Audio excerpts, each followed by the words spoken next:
BJP ಮತ್ತು ಜೆಡಿಎಸ್ನ ಮೈತ್ರಿ ಅಭ್ಯರ್ಥಿಯಾಗಿ ಕಣದಲ್ಲಿದ್ದಾರೆ ಕುಪೇಂದ್ರ ರೆಡ್ಡಿ ಅವರು. ಅವರು ಪಬ್ಲಿಕ್ ಟಿವಿಗೆ ಪ್ರತಿಕ್ರಿಯೆಯನ್ನ ಕೊಟ್ಟಿದ್ದಾರೆ. ನನ್ನ ಗೆಲುವು ನಿಶ್ಚಿತ ಅನ್ನೋ ವಿಶ್ವಾಸವನ್ನು ಕೂಡ ಅವರು ವ್ಯಕ್ತಪಡಿಸಿದ್ದಾರೆ. ನಾನು ಗೆಲ್ತೀನಿ ಅನ್ನುವಂತಹ ನಂಬಿಕೆ ಇದೆ ಅಂತ ಹೇಳಿದ್ದಾರೆ.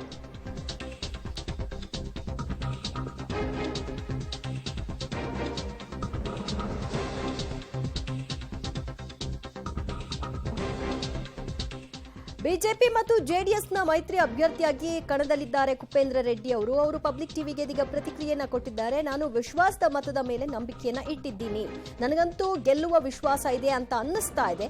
ವಿಶ್ವಾಸ ಆತ್ಮಸಾಕ್ಷಿಯ ಮತಗಳು ಅಂದ್ರೆ ಎರಡೂ ಕೂಡ ಒಂದೇನೇ ಆಗುತ್ತೆ. ಕಳೆದ ಬಾರಿ 1 ಮತದಿಂದ ನಾನು ಸೋತಿದ್ದೇನೆ. ಈಗ 5 ಮತಗಳು ನನಗೆ ಅನಿವಾರ್ಯವಾಗಿದೆ. ದೇವರು ಇದ್ದಾನೆ, ನನ್ನನ್ನ ಗೆಲ್ಲಿಸ್ಕೊಳ್ತಾನೆ ಅನ್ನುವಂತಹ ವಿಶ್ವಾಸವನ್ನ ದೇವರ ಮೇಲೆ ಭಾರ ಹಾಕ್ತೀನಿ ಅಂತ ಕುಪೇಂದ್ರ ರೆಡ್ಡಿ ಅವರು ಹೇಳಿದ್ದಾರೆ. ಜನಗಳ ವಿಶ್ವಾಸ ಮತಗಳು ನಾವು ಕೇಳಿದೀವಿ.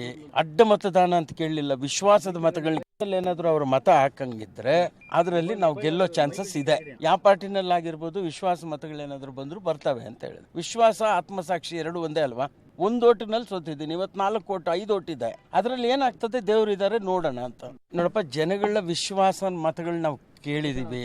ಅಡ್ಡ ಮತದಾನ ಅಂತ ಕೇಳಲಿಲ್ಲ. ವಿಶ್ವಾಸದ ಮತಗಳನ್ನ ಏನಾದ್ರು ಅವ್ರ ಮತ ಹಾಕಂಗಿದ್ರೆ ಅದರಲ್ಲಿ ನಾವು ಗೆಲ್ಲೋ ಚಾನ್ಸಸ್ ಇದೆ. ಯಾವ ಪಾರ್ಟಿನಲ್ಲಿ ಆಗಿರ್ಬೋದು ವಿಶ್ವಾಸ ಮತಗಳೇನಾದ್ರು ಬಂದ್ರು ಬರ್ತವೆ ಅಂತ ಹೇಳಿದ್ರು. ವಿಶ್ವಾಸ ಆತ್ಮಸಾಕ್ಷಿ ಎರಡು ಒಂದೇ ಅಲ್ವಾ? 1 ಓಟಿನಲ್ಲಿ ಸೋತಿದ್ದೀನಿ, ಇವತ್ತು 4 ಓಟು 5 ಓಟಿದೆ. ವಿಶ್ವಾಸ ಆತ್ಮಸಾಕ್ಷಿ ಎರಡೂ ಕೂಡ ಒಂದೇ ಆಗುತ್ತೆ. ಅಡ್ಡ ಮತದಾನ ಅಂತ ನಾನು ಹೇಳಲ್ಲ, ವಿಶ್ವಾಸದ ಮತಗಳು ನನಗೆ ಬರುತ್ತೆ ಅಂತ. ವಿಶ್ವಾಸದ ಮತಗಳಾದರೂ ಕೂಡ ಅದನ್ನ ಕನ್ಸಿಡರ್ ಮಾಡೋದು ಅಡ್ಡ ಮತದಾನ ಅಂತಲೇ. ಆದರೆ ಅವರಿಗೆ ಬೇಕಾಗಿರೋ ಈ 5 ಮತಗಳು ಯಾರ ವಿಶ್ವಾಸ ಗಳಿಸುವ ಮೂಲಕವಾಗಿ ಪಡೆದುಕೊಳ್ತಾರೆ ಅನ್ನೋದಕ್ಕೆ ಕ್ಲೈಮ್ಯಾಕ್ಸ್ ನಾಳೆವರೆಗೂ ಕಾಯಲೇಬೇಕಾಗತ್ತೆ.